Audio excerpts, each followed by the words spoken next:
ज्ञान नमो ताहि जातै भये अरहंतादि महान। करि मंगल करि हो महा ग्रंथ करण को काज। जातै मिलै समाज सब पावै निज पद राज। बहुविधि मिथ्या गहन करी मलिन भयो निज भाव।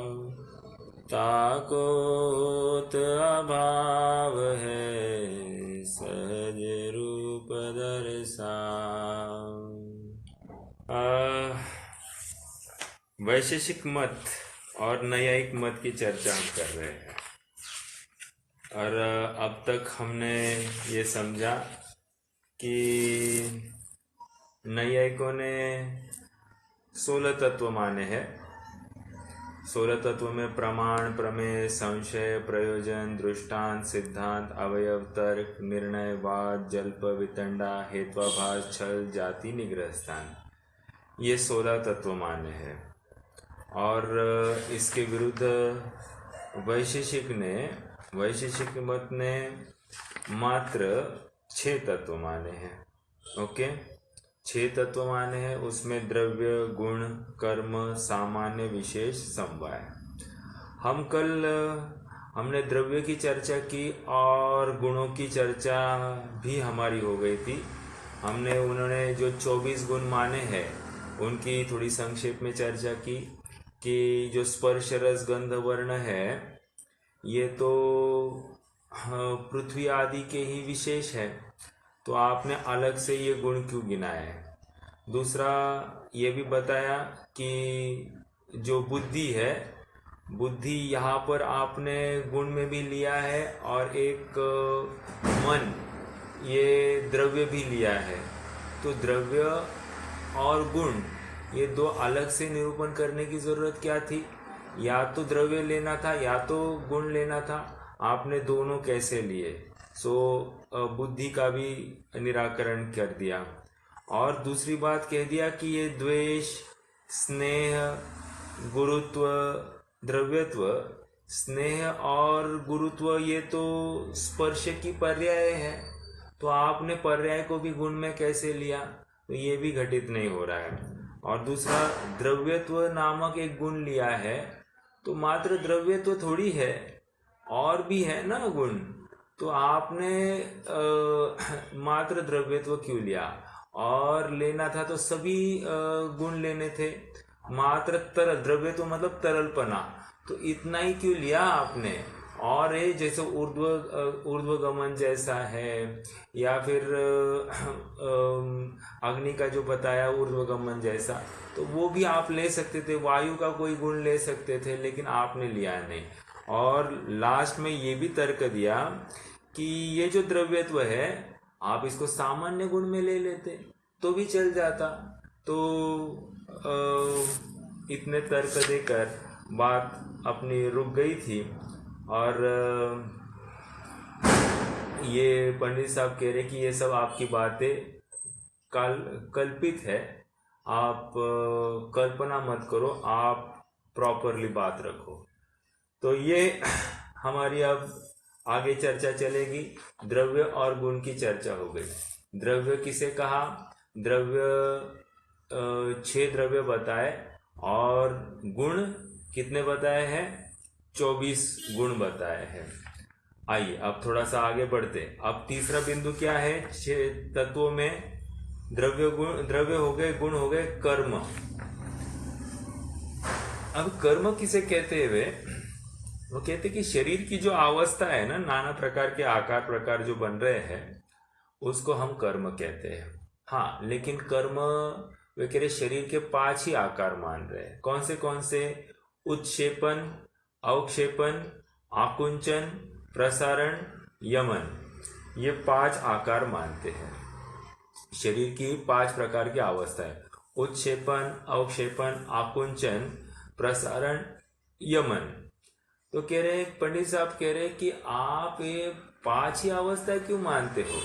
आप ज्यादा अवस्थाएं मानो।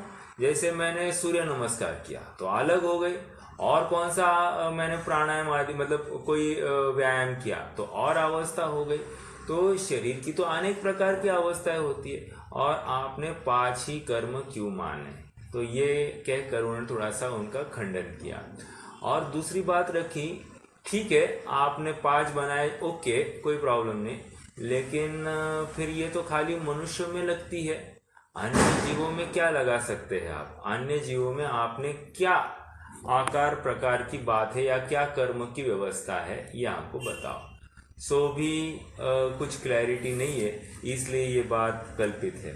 आइए अपन तीसरा बिंदु पढ़ते हैं, कर्म का। तथा कर्म पेज नंबर 130 पर है, 130। तथा कर्म पांच प्रकार के कहते हैं, उत्क्षेपण, अवक्षेपण, आकुंचन, प्रसारण, यमन। सो यह तो शरीर की चेष्टाएं हैं। इनको अलग कहने का अर्थ क्या है? तथा इतनी ही चेष्टाएं तो होती नहीं है, चेष्टाएं तो बहुत ही प्रकार की होती है। चेष्टाएं मतलब अनेक प्रकार के आकार प्रकार होते रहते हैं। चेष्टाएं मतलब प्रकार। तथा इनको अलग ही तत्व संज्ञा कही। सो या तो अलग पदार्थ हो तो उन्हें अलग तत्व कहना था, या काम क्रोध आदि मिटाने में विशेष प्रयोजन भूत हो तो उन्हें तत्व कहना था। सो दोनों ही नहीं, दो बातें दी है। क्या कह रहे हैं? पदार्थ अलग हो तो आप इसको तत्व कहो। यह हालांकि शरीर ये तो पुद्गल में ले लिया है, जहां पर स्पर्श रस गंध वर्ण कह दिया तो उसी में गर्भित हो गया ना, पुद्गल की अवस्थाएं है। या तो आपने अलग से क्यों लिया? एक बात ये हो गई। दूसरी बात कह रहे हैं कि हाँ ठीक है, अगर आपको लेना ही था इसको तत्व में, तो इससे जीव के काम क्रोध कुछ कम हुए क्या? अगर नहीं हुए हैं तो आपने इनको तत्व में क्यों लिया? जैसे हम आश्रव तत्व लेते हैं, तो आश्रव तत्व ये तो पर्याय है, और जीव और पुद्गल दोनों की विशेष है। तो कह रहे हैं कि ये है, लेकिन इसको समझकर जीव काम क्रोध आदि का अभाव करने का उद्यम कर सकता है, इसलिए हम आश्रव तत्व बंध तत्व आदि लेते हैं। तो वैसे ऐसा कोई प्रयोजन आपका था क्या? ये उत्क्षेपण अवक्षेपण शरीर की अवस्थाएं लेने में कोई प्रयोजन था? तो ऐसा कोई प्रयोजन दिखाई नहीं देता है। ठीक है, सो दोनों ही नहीं। और ऐसे ही कह देना हो तो पाषाण आदि के भी अनेक अवस्थाएं होती है, सो कहा करो, कुछ साध्य नहीं है। मतलब कह रहे हैं अगर आपको ऐसे ही कहना है जस्ट फॉर तत्व, आपको कुछ तो एक डिफाइन करना है, तो आप पाषाण को भी कह दो तत्व। पाषाण की भी अनेक प्रकार की अवस्था है, तो उस पाषाण मतलब पत्थर के कितने आकार प्रकार होते, तो उसकी भी आप तत्व बनाओ, तो कितने हो जाएंगे? तो आपके तत्व भी बढ़ जाएंगे। तो ऐसी सब बातें हैं, बिना प्रयोजन की सब उठपटांग बातें आप रखते हो और इसको तत्व कहते हो। सो किसी आत्म कल्याण के लिए कोई युक्ति कारक बात हमको दिखाई नहीं देती। तीन बिंदु हो गए, तीन तत्वों की चर्चा हो गई, द्रव्य गुण कर्म। अब अगला कौन सा है तत्व? सामान्य, फिर उसके आगे विशेष और उसके आगे समवाय। अब सामान्य क्या है? कह रहे सामान्य के दो प्रकार है, पर और अपर। मतलब पर से विलक्षण, अपोजिट, अपर। ठीक है, पर नहीं है वो स्व हो सकता है, ऐसा अपन कहते हैं, लेकिन ये पर और अपर ऐसे दो सामान्य लेते हैं। हमने कितने सामान्य गुण माने हैं? हमने सामान्य तो 6 माने हैं, वैसे अनंत है लेकिन हमने 6 माने हैं, राइट। तो अभी देखो ये क्या कह रहे, वह पर तो सत्ता रूप है। पर क्या है? सत्ता रूप। पर द्रव्य है, वो सत्ता रूप, ऐसा वे सामान्य का पर का भेद मानते हैं। सत्ता रूप मतलब अस्तित्व गुण है, ठीक है, अर्थात प्रत्येक वस्तु है ऐसा वे कह रहे हैं, स्वीकार कर रहे हैं, ठीक है। और अपर, अपर क्या है? द्रव्यत्वादि रूप है। अपर जो है ये द्रव्यत्व, द्रव्यत्व मतलब क्या? उत्पाद वे जैसी बात होगी, ठीक है। तथा जिनकी नित्य द्रव्य में प्रवृत्ति हो वे विशेष है। अब क्या कह रहे हैं? नित्य मतलब अब सामान्य दो कह दिए, पर और अपर। पर में उन्होंने ले लिया अस्तित्व और अपर में ले लिया द्रव्यत्व आदि। अब विशेष क्या है? विशेष गुण, इनका विशेष तत्व। तथा जिनकी नित्य द्रव्य में प्रवृत्ति हो वे विशेष है, मतलब निरंतर वो द्रव्य में ही रमवान हो, ऐसी कोई अवस्था, उसको आप विशेष समझो। ठीक है, क्या हो गया? ये सामान्य हो गया, विशेष हो गया। अब समवाय नामक तत्व कह रहे हैं। समवाय तत्व क्या है? कह रहे हैं कि अपन ने काफी बार चर्चा की है। समवाय मतलब क्या? एक आत्मा है और एक ज्ञान है, तो कह रहे ज्ञान और आत्मा अलग अलग है। तो समवाय नामक एक तत्व था, तो समवाय ने क्या किया? आत्मा को ज्ञान से जुड़ा दिया। तो ज्ञान से जुड़ने से क्या हुआ? अब उनमें अयुत सिद्ध संबंध हो गया। अयुत सिद्ध मतलब जुड़ जाने रूप संबंध हो गया। तो इससे क्या हुआ? अब आत्मा जानना चालू कर गया। तो ये क्या कह दिया? ये अयुत सिद्ध संबंध हो गया। देखो आगे पढ़ते हैं। अयुत सिद्ध संबंध का नाम समवाय है। ठीक है, ये स्वरूप बताया। अब देखो सामान्य और विशेष का खंडन कर रहे हैं। यह सामान्य आदि तो बहुतों को एक प्रकार द्वारा व एक वस्तु में भेद कल्पना द्वारा व भेद कल्पना अपेक्षा संबंध मानने से अपने विचार में ही होते हैं, कोई अलग पदार्थ तो है नहीं। ये क्या कह रहे हैं? सामान्य में जितनी भी बातें हैं, कोई ऐसा अलग से पदार्थ नहीं है। आप तत्व जो बता रहे हैं तो उसकी एक अपनी अपनी हयाती होती है, एक इम्पोर्टेंस होता है, एक एग्जिस्टेंस होता है। तो तत्व ऐसा कुछ हमको भाषित ही नहीं हो रहा है, बस कहने के लिए कह दिया है। आपने भेद कल्पना कर दी उसमें, या अभेद से भी वहां पर जानने की बात कर दी, लेकिन इससे कुछ प्रयोजन नहीं हो रहा है। अर्थात काम क्रोध आदि मिटने रूप ऐसा कोई प्रयोजन की सिद्धि नहीं हो रही है। सामान्य को जानो या विशेष को जानने से हमको कोई प्रयोजन की सिद्धि नहीं हो रही है। ये इसलिए आपकी सब बातें कल्पित है।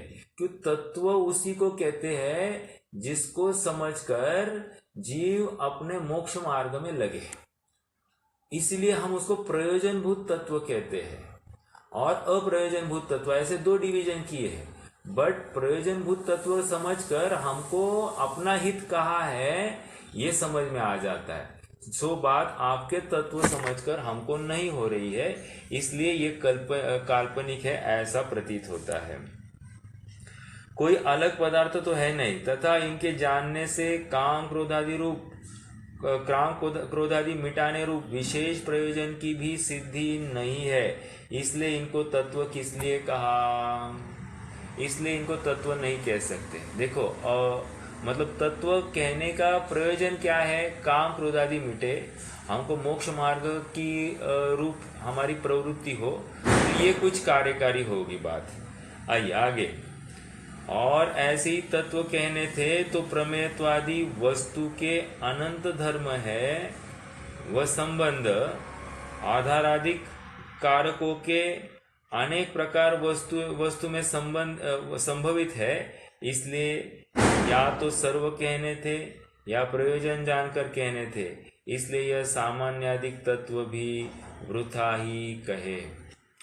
निष्कर्ष इतनी ही है कि इससे कोई उपलब्धि नहीं है, तो इसलिए सामान्य, विशेष और समवाय कोई प्रयोजन नहीं रखते हैं। ठीक है, इस प्रकार वैशेषिकों के द्वारा कहे तत्व कल्पित जानना, इन्फरेंस, कंक्लूजन क्या है कि इन्होंने जो तत्व निरूपित किए हैं ये सब कल्पित है। आइए, तथा वैशेषिक दो ही प्रमाण मानते हैं, प्रत्यक्ष और अनुमान।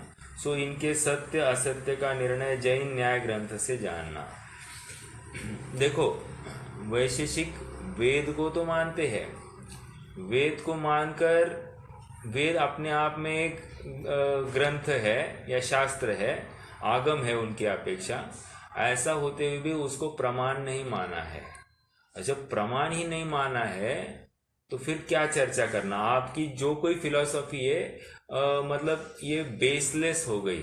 ठीक है, तो कोई भी फिलॉसफी खड़ी होती है वो अपने अपने एक आगम के या अपने शास्त्र के आधार पे खड़ी होती है। जो आप मानते ही नहीं हो उसको प्रमाण मानते ही नहीं हो, जिससे कि वस्तु का ज्ञान हो उसको प्रमाण कहते हैं। तो ऐसा तो कुछ हो नहीं रहा है, इसका मतलब आपकी बातें कल्पित हो गई। ठीक है, तो इसलिए आगम प्रमाण माना। देखो और एक बात है, आगम प्रमाण कहकर भी वहां तक हमारे यहाँ पर रुके नहीं है। हमारे यहाँ पर क्या कहते हैं कि आगम प्रमाण के साथ साथ आप अनुभव प्रत्यक्ष वो भी स्वीकार करते हैं। जो अन्य कोई स्वीकार्य अनुभव करने की बात ही नहीं रखते हैं, वे मात्र कहते हैं कि हाँ ठीक है आगम से जानो, जानकर अनुभव प्रत्यक्ष ये भी एक प्रमाण माना है, सो वे वहां पर स्वीकार नहीं करते। हमने क्या किया था, एक तो आवाज ब्रेक हो क्या आ रहा है बहुत। ब्रेक होकर आ रहा है क्या? अच्छा, एक मिनट।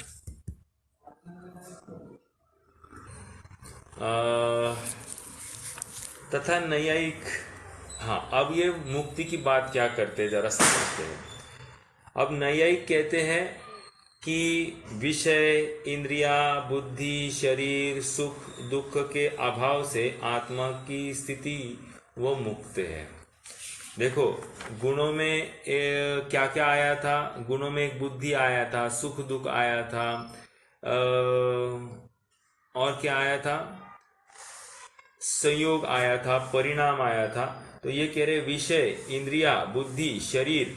अभी इंद्रिया और शरीर आपस में अपने आप में दो एक ही बात है, लेकिन ये कहते हैं कि इन गुणों का अभाव, मतलब शरीर को भी एक गुण या द्रव्य मानते हैं, तो कहते हैं कि इंद्रिया और शरीर का अभाव। एक तो शरीर कह दिया तो इंद्रिया अपने आप उसके साथ चली जाएगी, लेकिन दोनों को यहाँ पर उन्होंने अभाव के रूप में स्वीकार किया। तो विषय, इंद्रिया, देखो एक होती है इंद्रिया और एक होती है इंद्रिया के विषय। तो जैसे अपना स्पर्शन इंद्रिया है, स्पर्शन इंद्रिया का विषय क्या है, ठंडी, गर्मी आदि ये सब विषय है। तो ये क्या कह रहे हैं कि विषय का अभाव होना सो मोक्ष है। अरे विषय का अभाव कैसे चलेगा, ये समझ में आया क्या तर्क आपको? मतलब मान लीजिए मेरे आंख के सामने एक स्क्रीन है। अभी कह रहे हैं कि स्क्रीन मतलब मेरे जो कोई मोबाइल है, तो ये मोबाइल रूपी विषय का अभाव हो जाना सो मोक्ष है। अब ये पॉसिबल है क्या? विषय का अभाव करके मुक्ति कैसे होगी? तो ये लॉजिकल बात नहीं। तो विषय, इंद्रिया, बुद्धि, शरीर, सुख दुखों के अभाव से आत्मा की स्थिति सो मुक्ति है। ये कौन मान रहा है? न्यायिक मान रहे हैं। ठीक है, और वैशेषिक क्या मानते हैं? वैशेषिकों ने 24 गुण माने, बराबर। तो 24 गुणों में से बुद्धि आदि 9 गुणों का अभाव सो मुक्ति है। वे भी बुद्धि के अभाव को मुक्ति मानते हैं, और न्यायिक भी बुद्धि आदि के गुणों के अभाव को मुक्ति मान रहे हैं। निष्कर्ष इतना ही है कि अब बुद्धि के अभाव को मुक्ति कैसे माने भैया? क्योंकि बुद्धि इज नथिंग बट ज्ञान, और ज्ञान कोई भी आत्मा वो ज्ञान से युक्त ही है। ज्ञान के अभाव को ही आत्मा का अभाव का प्रसंग आ जाएगा।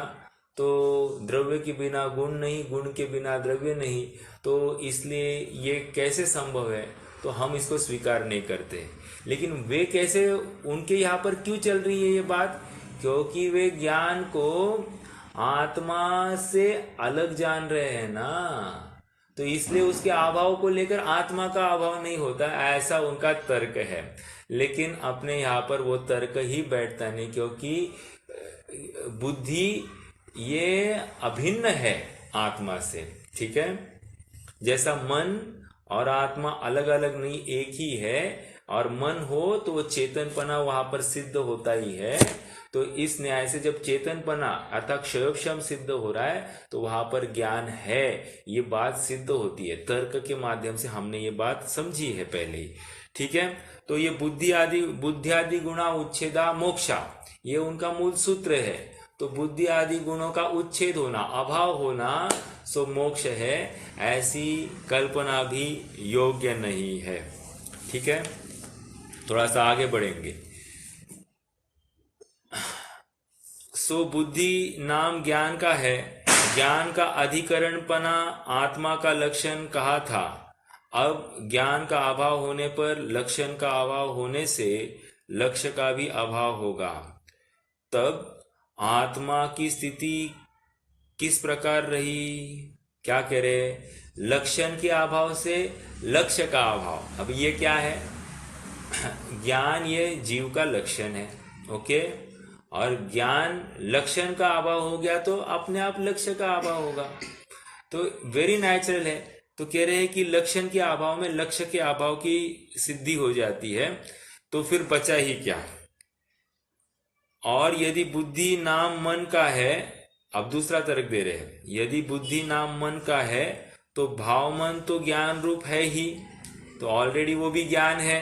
तो ज्ञान का अभाव हुआ सो लक्षण का अभाव हुआ, सो लक्ष्य का भी अभाव, फिर से वही बात सिद्ध हो रही। और यदि मन को तुम द्रव्य मन मान रहे हो और द्रव्य मन शरीर रूप है, सो मुक्त होने पर द्रव्य मन का संबंध छूटता है ही, तो जड़ द्रव्य मन का नाम बुद्धि कैसे होगा? जड़ द्रव्य मन ये बुद्धि नहीं हो सकता, क्योंकि बुद्धि तो चेतन है और द्रव्य मन ये अचेतन है, जड़ है, तो दोनों एकार्थवाची नहीं है। तो जब मन कह रहे हो तुम लोग, तो मन ये चेतन पने का प्रतीक है, ज्ञान से युक्त पने की बात है।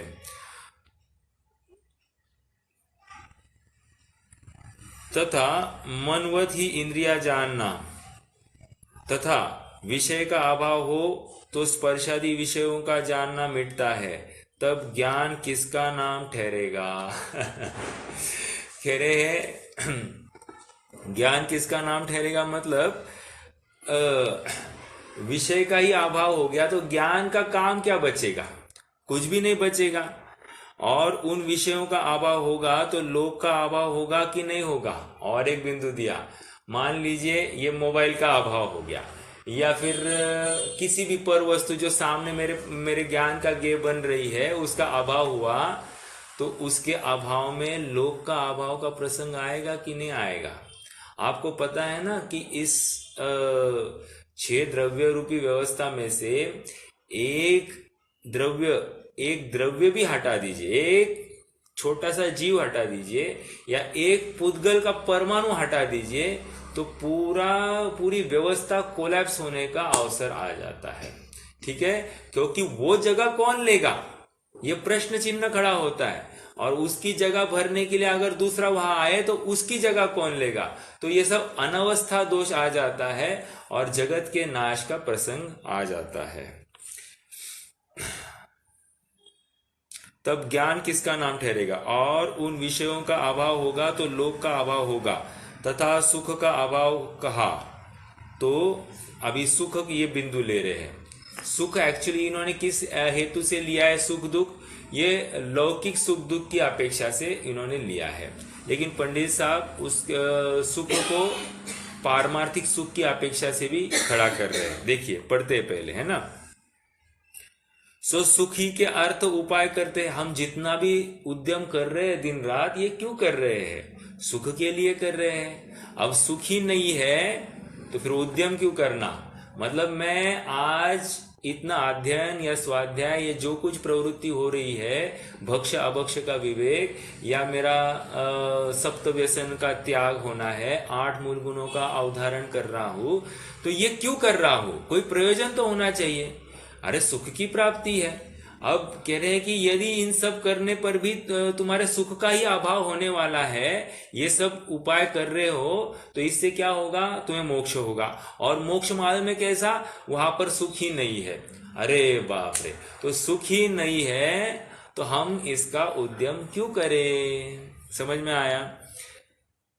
तर्क शैली आप समझिए जरा। तथा यह आकुलता में इंद्रिय जनित सुख का अभाव हुआ कहे तो यह सत्य है, क्योंकि निराकुलता लक्षण अतीन्द्रिय सुख तो वह संपूर्ण संभव है। मतलब मोक्ष में निराकुलता में जो सुख है वो तो संभव है, लेकिन इंद्रिय जनित सुख वो बिल्कुल संभव नहीं है।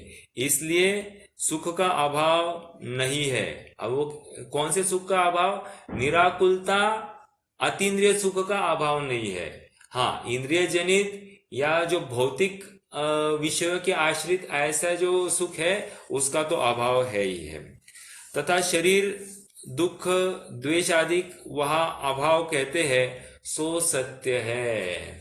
ये द्वेष आदि ये कहा आया, देखो आप पीछे पेज नंबर 129 पर द्वेष, स्नेह, गुरुत्व, द्रव्यत्व ये भी वहां पर बता रहे हैं।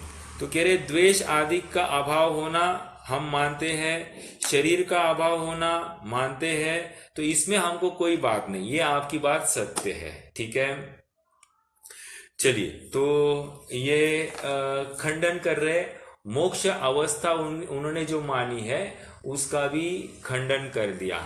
एक तो सबसे बड़ी बात तो यही है कि गुणों का अभाव मानना अपने आप में ही अपने स्वयं के नाश की बात है। ये ऐसी बात हो गई ना, जैसे हमको कोई काम करने के लिए हाथ एकदम जरूरी है और हम कहे कि हाथ के अभाव में हमारे सारे कार्य सफल हो जाएंगे। कैसे सफल हो जाएंगे? अरे हाथ से तो काम होने वाला था और अब हाथ का अभाव मान रहे हो तो आप काम किस चीज से करोगे, कैसे करोगे?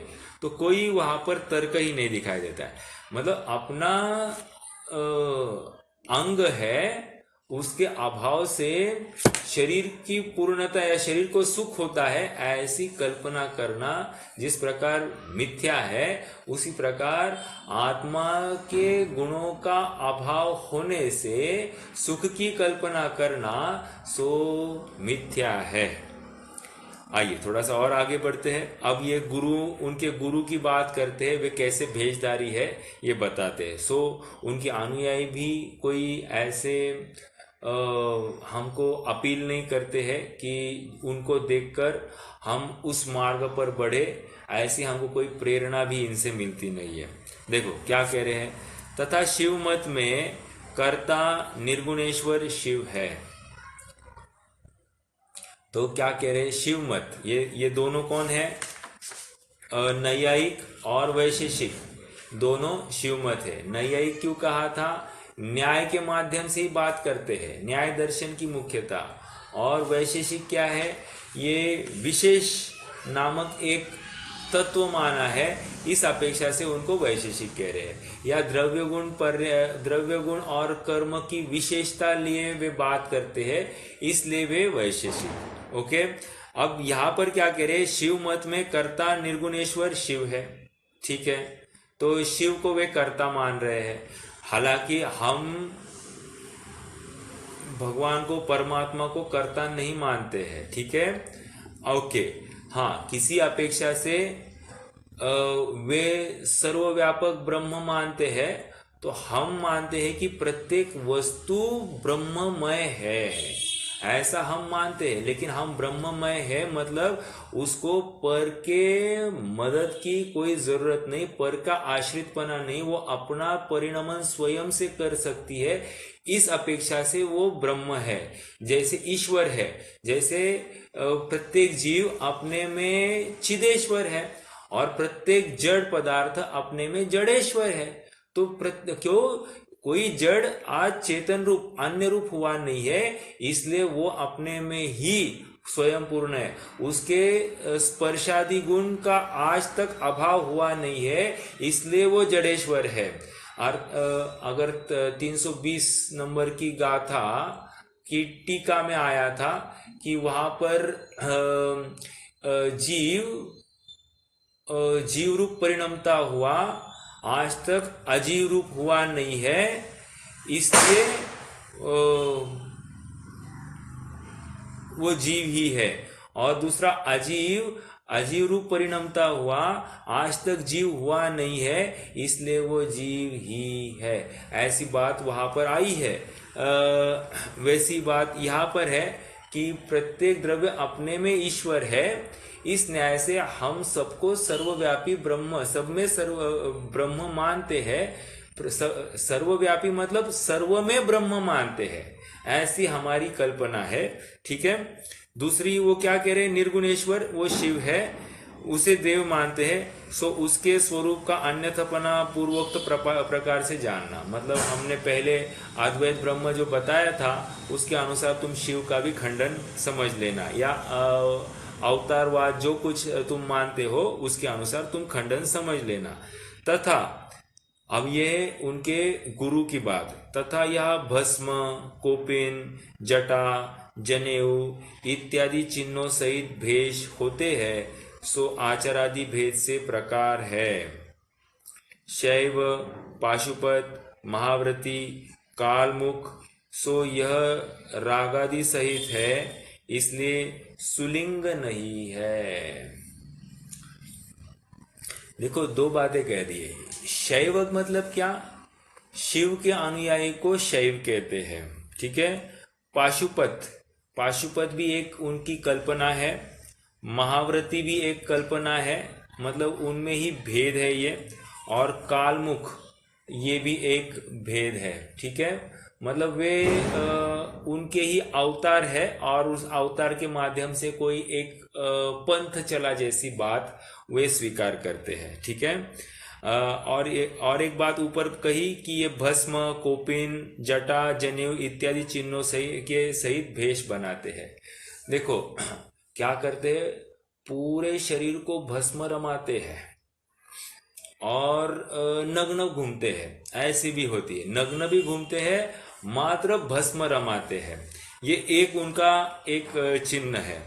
दूसरा क्या है, या तो फिर कोई कोपिन पहनते, मात्र कोपिन पहनते, कोपिन मतलब लंगोट, तो नहीं, कोपिन मतलब एक छोटा सा कपड़ा होता है, तो कपड़ा है बस उतना लेकर वे भ्रमण करते हैं, ऐसा भी उनका एक वेश होता है। तीसरा क्या है, वे जटाधारी होते हैं। जटा, शिव को जटाधारी मानते हैं, तो जटा वे करते हैं, और जटा के माध्यम से वो एक भेष धारण करते हैं। सो ये एक तीसरा उनका चिन्ह हो गया। और चौथा जनेऊ। जनेऊ मतलब क्या है, एक दोरा होता है, वो संस्कार किया जाता है, और विशेष रूप से ब्राह्मणों में होता है। कोई भी अशुद्ध कार्य करते उस समय में वे जनेऊ उतारते हैं, तो इससे क्या होता है कि वो निरंतर जनेऊ उस जीव को पाप कार्यों से बचाता है। तो या वहां पर विशेष वे जागृति रखते, विवेक रखते हैं। कहने की बात, ये जनेऊ ये भी एक चिन्ह है। वैसे आपको पता होना चाहिए कि हम भी, जैनियों में भी जनेऊ की लगाने की एक परंपरा है। ठीक है। अनुव्रत जो धारण करता है वो जनेऊ धारण करते हैं, ऐसी भी एक कल्पना है।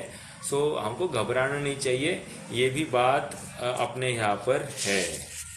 चलिए, तो ये शिव मत की चर्चा हो गई। शिव मत के दो भेद, नैयायिक और वैशेषिक। आप यदि पूछो कि यदि ये अद्वैत ब्रह्म की चर्चा की, अद्वैत ब्रह्म की चर्चा और ये शिव मत, इसमें क्या अंतर है, वैसे विशेष रखा जाए तो उसमें अद्वैत ब्रह्म छिपा ही है। ठीक है। बस थोड़े से तत्व रूप बात विशेष रखी है, जिसको लेकर थोड़ा सा फैल गया है। तो सांख्य मत भी ऑन द सेम लाइंस है, शिव मत भी ऑन द सेम लाइंस ही है, क्योंकि वहां पर सर्वव्यापी ब्रह्मपना या सृष्टिकर्तावाद आदि आदि कल्पनाएं तो है ही है। बस थोड़ा सा थॉट प्रोसेस या मुक्ति के मार्ग की बात थोड़ी सी अलग रूप से कहते हैं। सो बात मतलब वहां पर बुद्धि आदि गुणों के उच्छेद को मोक्ष मान रहे हैं यहाँ पर। सो वहां पर तो उस परम ज्योत में विलीन होना, उसको मुक्त होना मानते हैं। तो थोड़ी सी कल्पना में चेंज है, लेकिन ओवरऑल इनकी फंडामेंटल्स कहो या एक अंडरस्टैंडिंग कहो, एक ही टाइप की दिखाई देती है। ठीक है। बस नाम थोड़े से अलग गिनाए हैं और थोड़े से तत्व अलग से रखे गए हैं। ठीक है। आइए थोड़ा सा अब आगे बढ़ना है। मीमांसकों की चर्चा करनी है। ना व्हाट इज मीमांसक, थोड़ा सा विचार करते हैं। देखो, मीमांसकों में आप थोड़े से दो भेद करेंगे फिर से। एक है पूर्व मीमांसक और एक है उत्तर मीमांसक। मीमांसकों में क्या किया, दो भेद किए, पूर्व मीमांसक और उत्तर मीमांसक। अब पूर्व मीमांसक कौन है, ये कर्तावादी, सॉरी कर्मवादी है, कर्मवादी कहो कर्तावादी कहो एक ही है लगभग। और उत्तर मीमांसक क्या है, ये ब्रह्मवादी है। मतलब क्या, कर्मवादी कहकर, मतलब पूर्व मीमांसक को कर्मवादी कह दिया, तो कर्मवादी कहकर ये क्या है, आपको याद होगा स्टार्टिंग में हमने एक सगुण और निर्गुण ऐसा देखा था, बराबर। हाँ हाँ, ज्ञान योग मीमांसा में देखा था, योग मीमांसा में देखा था। वहां पर सगुण भक्ति और निर्गुण भक्ति ऐसे दो भेद आए थे। तो यहाँ पर कर्मवादी जो है वे यज्ञों के माध्यम से वे यज्ञों को मानने वाले हैं। कौन, जो कर्मवादी है या पूर्व मीमांसक है, ये यज्ञों को मानते हैं। और उत्तर मीमांसक जो है ये यज्ञों का डटकर खंडन करते हैं। समझना, यज्ञों का डटकर खंडन करते हैं और ये सर्वव्यापी अद्वैत ब्रह्म को ही मानते हैं, सर्वव्यापी अद्वैत ब्रह्म को मानते हैं। और यही उत्तर मीमांसकों को वेदांत कहते हैं, जो मत आज विशेष रूप से प्रचलित है। मतलब ये हर जगह पर ये वेद को मानते हैं। और वेद मतलब क्या मालूम है, वेदांत मतलब वेद है अंत में जिसके, अर्थात ज्ञान है अंत में जिसके, उसको वेदांत मानते हैं। इन द सेंस ये सब ज्ञान ही, सब ज्ञानमय है रचना, ऐसा स्वीकार करते हैं और ज्ञान से ही मुक्ति का कारण मानते हैं। तो ऐसे ये वेदांती है, ये ब्रह्मवादी। और थोड़ी सी आपको विशेष बात बताऊं, ये पूरा अपना अध्यात्म को फोकस करके उस रूप ही निरूपण करते हैं। कौन, ये ब्रह्मवादी। इन्हीं को हमने क्या कहा, उत्तर मीमांसक, ठीक है। और ये क्या है, सर्वव्यापी अद्वैत ब्रह्म को मानते हैं। और जो कर्मवादी है वे यज्ञों को विशेष मानते हैं, ठीक है। अब ये जो कर्मवादी है ना, ये आजकल दिखाई नहीं देते, मतलब ये इतनी इनकी फ्लो नहीं है जितना ये अद्वैत ब्रह्मवादी का या फिर ब्रह्मवादी मीमांसक जो है, ये थोड़ी सी विशेष मात्रा में पाए जाते हैं। अब इन वेदांतों ने क्या किया, मतलब ब्रह्मवादी ने, इन्होंने कहानियां बनाई और कहानियों को उन्होंने उपनिषद कहा। क्या कहा, उपनिषद। मतलब कहानियों के माध्यम से उपनिषद हुए ऐसे बताते हैं। और उनके माध्यम से उन्होंने ज्ञान को प्रदान किया और क्रिया को हीन दिखाया और अनेक अनेक स्टोरीज वहां पर उन्होंने फीड करी। और ये इनका जो अध्यात्म है ये अपने समतल चलता है। मतलब अगर आप इनका अध्यात्म पढ़ोगे, मात्र अध्यात्म, तो हम अपेक्षा लगाए तो पूरा अपने अध्यात्म के साथ मैच करता है, ठीक है। आइए थोड़ा सा अब पढ़ते हैं। यहाँ पर ज्यादा विस्तार पंडित साहब ने नहीं किया है, तो जितना इन्होंने बात रखी है उसके अनुसार अपन थोड़ा थोड़ा पढ़ते जाते हैं। हाँ बोलिए ना। उनके अध्यात्म में और अपने इसमें फर्क क्या है? नहीं है ना, देखिए ऐसा है, आप अगर प्योर अध्यात्म देखते हैं तो अध्यात्म में ऐसा कुछ भी फर्क नहीं है। फिर उनका समय, इसीलिए तो जो कोई भोला जीव होता है, अरे इनकी और अपनी बात सेम है, अपन भी मुक्ति होना, अपन भी आत्मा नित्य है, बुद्ध है, एक आनंद है, आत्मा में रममान होना, यही हम कहते, और ये भी वही कहते, कुछ भी फर्क दिखाई नहीं देता है। तो ज्यादा कुछ फर्क नहीं, ज्यादा कुछ फर्क नहीं, ज्यादा कुछ फर्क नहीं कहकर थोड़ा सा कोई अपरीक्षा प्रधानी जीव होगा तो बराबर उनके झांसे में अटक सकता है। ठीक है, तो फिर इसमें अंतर इतना ही है कि ये एकांत नित्यपना मानते हैं, वे अवस्था संसार अवस्था की स्वीकृति ही नहीं करते हैं। जब शुद्ध है मान रहे तो एकांत शुद्ध मान रहे हैं, पर्याय को गौण ही करते हैं, गौण ने पर्याय को देखते ही नहीं है। हम तो गौण करते, देखो अभी अपने शब्द अपनी सोच में भी इतनी बात आ गई कि हम पर्याय की बात करें तो गौण मुख्य गौण की चर्चा करते, लेकिन उनके यहाँ पर मुख्य गौण की बात ही नहीं है। एकांत रूप से वे द्रव्य अपेक्षा ही सब बातें करते हैं, पर्याय को गिनते ही नहीं है। तो इसलिए वो एकांत हो गई बात। और आपकी जानकारी के लिए बताओ, अपना बहुत सा साहित्य उन्होंने वैसे का वैसा छाप लिया है, अपना साहित्य उन्होंने वैसे का वैसा छाप लिया है अपने नामों से, और बिल्कुल वो मेल खाता है। और आपकी जानकारी के लिए बताऊं, ये ब्रह्मवादी है, एक मंदिर है, वहां पर अपना जो बनारसी दास जी का नाटक समयसार है वहां पर पढ़ा जाता है। अब नाटक समयसार पढ़ा जाता है, प्योर आध्यात्म है, कुछ भी विरोध नहीं है। तो ऐसी वो वहां पर कल्पना है, वहां तो पूरा समयसार को पढ़कर निश्चयाभास होने को समय नहीं लगेगा, अगर किसी को होना है तो। सो वही बात है, वो निश्चयाभास जैसा ही है। इसलिए तो कह रहे हैं निश्चयाभासी, अपना निश्चयाभासी और उनका आध्यात्मी, इसमें कुछ भी फर्क नहीं है। समझ में आया? और एक न्याय से बौद्ध मत में भी जो आत्मा की अनुभूति की बात करते हैं उनका थोड़ा सा अध्यात्म पकड़ लीजिए, या फिर श्वेतांबरों का भी अध्यात्म पकड़ लीजिए आप, तो इसमें ऐसा कुछ भी फर्क नहीं दिखाई देता है। फर्क वो अपने आचार से है, अपनी जो प्रवृत्ति है उससे है, एक बात ये है। और दूसरा नए की अपेक्षा से फर्क विशेष पड़ता है। ठीक है, आइए थोड़ा सा अब मीमांसक को पढ़ते हैं। अब मीमांसक मत का स्वरूप कहते हैं।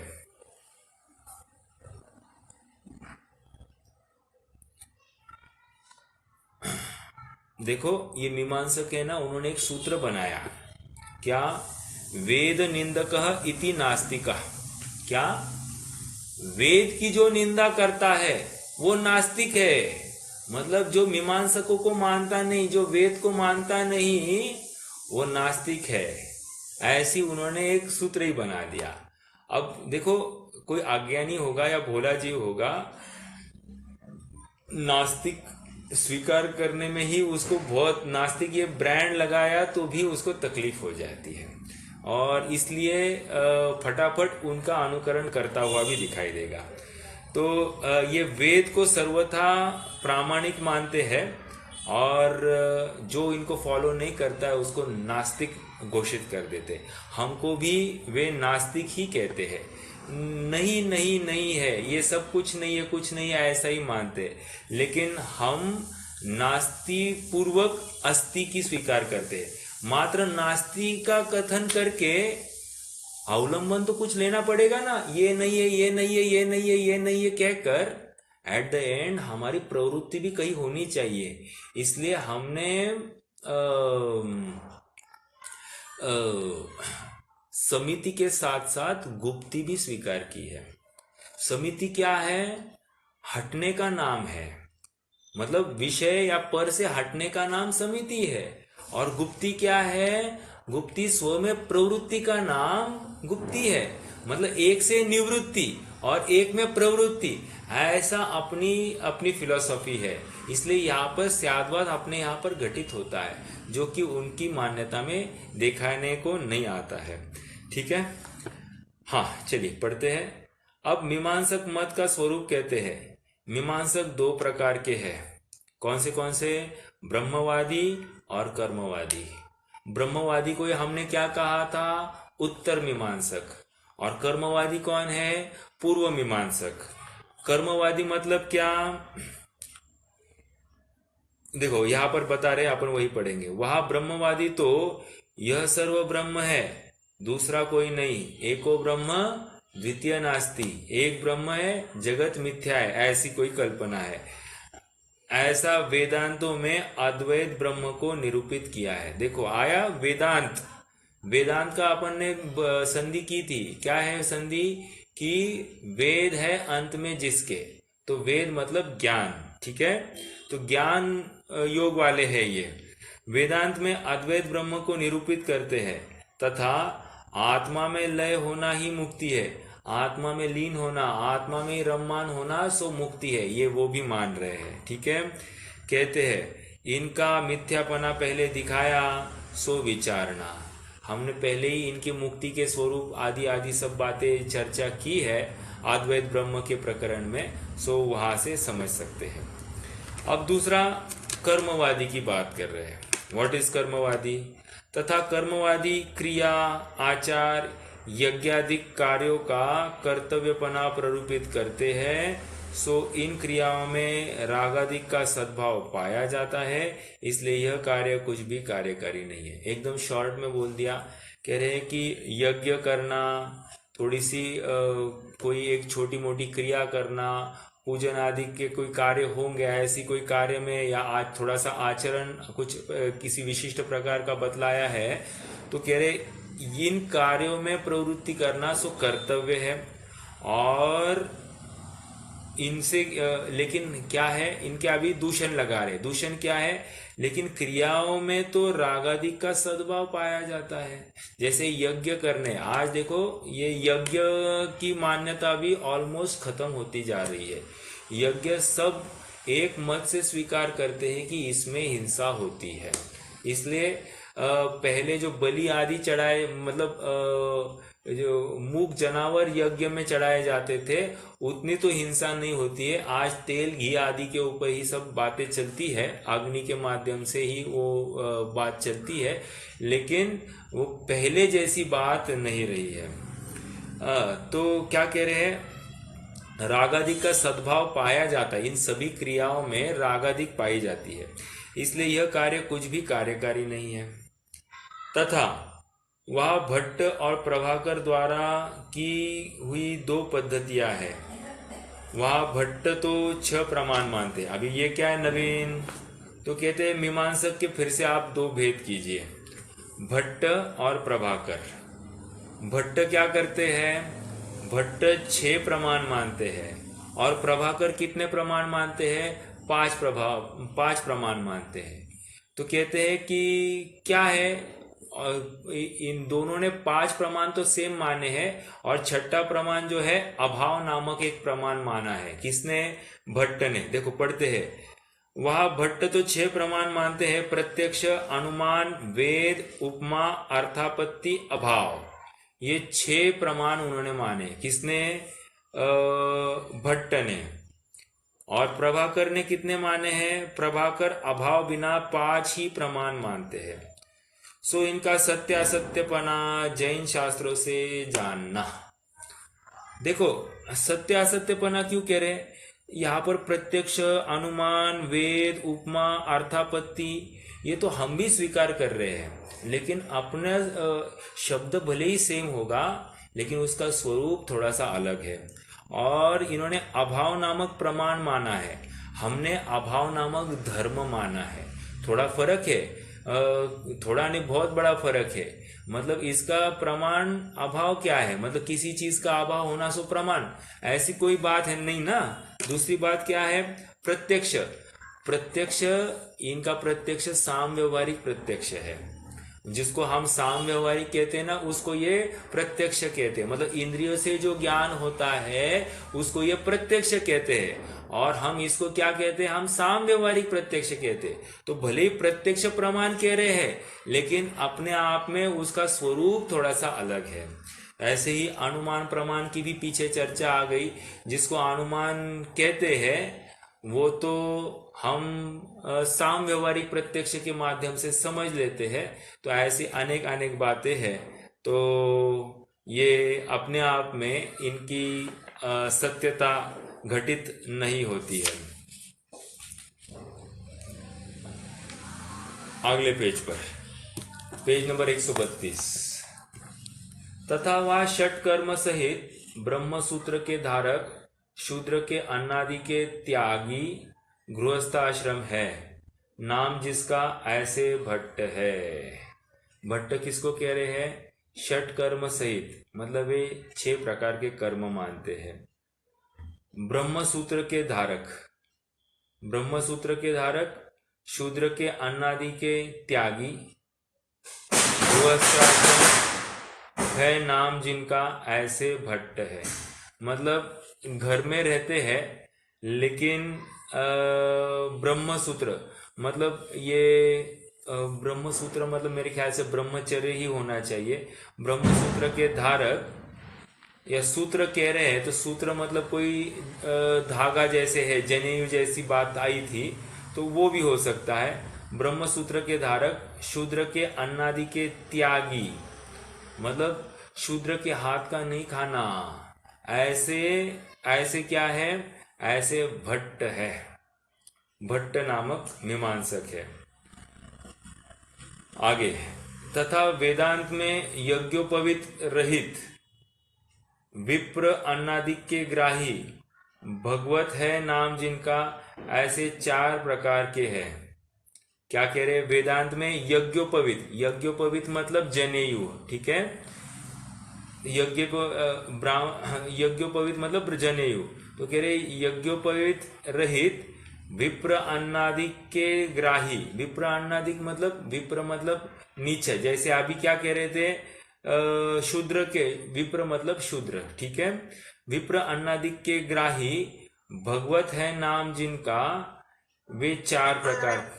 ब्राह्मण होता है भैया। विप्र मतलब ब्राह्मण है क्या? ब्राह्मण ग्राही लिखा है ना आगे। हाँ हाँ, ठीक है ठीक है ठीक है, वही लेंगे। विप्र अन्नादिक के ग्राही, यही है बराबर। विप्र अन्नादिक के ग्राही भगवत है, नाम जिनका वे 4 प्रकार के हैं। कुटीचर, बहुदक, हंस, परमहंस। ये उन्होंने 4 प्रकार के इनके भेद माने हैं वेदांत वालों ने। लेकिन यज्ञोपवीत क्यों कह रहे हैं? अच्छा अच्छा, मैं 2 प्रकार के हैं, एक यज्ञोपवीत सहित और एक यज्ञोपवीत रहित, ऐसे 2 समझना चाहिए फिर। सो यह कुछ त्याग से संतुष्ट है, व्यवहारी, परंतु ज्ञान श्रद्धान का मिथ्यापना और रागादिक का सद्भाव इनके पाया जाता है, इसलिए यह भेष कार्यकारी नहीं है। समझने की बात इतनी है कि थोड़े बहुत त्याग से इनको थोड़ी सी विशेषता इनमें पाई जाती, जैसे पहले भी बताया था कि ज्ञान की निर्मलता हो जाती है, जिसको लेकर इनमें चमत्कार आदि करने की या फिर कोई व्यंतर आदि सिद्ध होने की इनकी सामर्थ्य हो जाती है, तो इससे भी ये प्रभावित करते हुए देखे जाते हैं लोगों को। बट अपने आप में सो कुछ त्याग से संतुष्ट हुए हैं, परंतु ज्ञान श्रद्धा का मिथ्यापना और रागादिक का सद्भाव इनके पाया जाता है, इसलिए यह भेष कार्यकारी नहीं है। ये मीमांसकों की बात आई। मीमांसक में कर्मवादी और ब्रह्मवादी ये 2 भेद थे, और आगे चलकर उन्होंने फिर से भट्ट और प्रभाकर ये 2 पद्धतियां बताई है, ठीक है। पद्धतियां, चलिए कुछ प्रश्न है तो रख सकते हैं, नहीं तो आप रुक जाएंगे। ये जैमिनी बौद्ध मत अब आगे चलेगा, चलिए देखेंगे क्रमशः जैसे होता है, बढ़ाएंगे विषय को। ये भट्टे ने भट्टा रखे क्या? नहीं नहीं, भट्ट मतलब ये ब्राह्मणों को ही भट्ट कहते हैं, ठीक है। ऐसा होता होगा, भट्ट मतलब ये उनके विशेष कोई पूजा या जो कोई एक क्रिया करने के लिए एक विशिष्ट नियुक्त व्यक्ति होगा, उसको भट्ट कहते होंगे, ऐसा समझना चाहिए। मैं भी में भट्ट कहते हैं ना ब्राह्मण को। हाँ, भट्ट कहते हैं, मतलब वो जो पूजा आदि करते हैं, भट्ट जी अपन कहते हैं ना, तो वही होना चाहिए। फिर भी अपन समझेंगे क्या है। लगता तो ऐसा ही है, भट्ट मतलब वही होगा। देखो उनके सरनेम्स भी देखना, एक भट्टाचार्य होते हैं, एक भट्ट होते हैं। तो ये वही कार्य करते होंगे भूतकाल में, और वही उनका प्रचलन अब चल गया, ऐसे मतलब अभी सरनेम के रूप में ही वो आ गया आगे, ऐसा समझना। ठीक है। आपने यहाँ पर भट्ट मतलब क्या, भट्ट मतलब ज्ञानी समझते हैं आपने यहाँ पर। तो भट्टारक भी ये जो शब्द है, ये एक्चुअली भट्टारक ये तीर्थंकरों के लिए शब्द है। ठीक है। और फिर आगे चलकर भट्ट अक्कलंग स्वामी ऐसा भी हमने विशेषण प्रचलित है। तो वो भी भट्ट कहकर वहाँ पर ज्ञान का सूचक ऐसा हमको समझना चाहिए। तो कहीं ना कहीं भट्ट मतलब ये विशेष ज्ञानी ऐसे उनके जीव होंगे जो त्यागी भी है, और शूद्र अन्नादि के त्यागी, मतलब उनके खान पान की विशेषता वहां पर समझनी चाहिए। और ब्रह्म सूत्र के धारक, ये थोड़ा सा समझूंगा, ब्रह्म सूत्र के धारक क्या है इसका अर्थ। तो कुछ है तो विशेष में बताऊंगा, नहीं तो रुक जाते हैं। और कुछ? एक प्राकृत गाथा में भी भट्ट आता है, भट्टा ऐसा आता है। हाँ, दंसन भट्टा भट्टा, वह वो भ्रष्ट की बात है। दंसन भट्टा भट्टा, दंसन भट्ट सणत्थि निर्वाणम सिद्धंति चर्य भट्टा। आगे क्या है, मतलब जो चारित्र से भ्रष्ट है वो तो मुक्त हो सकता है, लेकिन जो श्रद्धान से भ्रष्ट है वो मुक्ति को प्राप्त नहीं हो सकता। ऐसी मेरे ख्याल से प्रवचन सार की 15वीं गाथा है ये।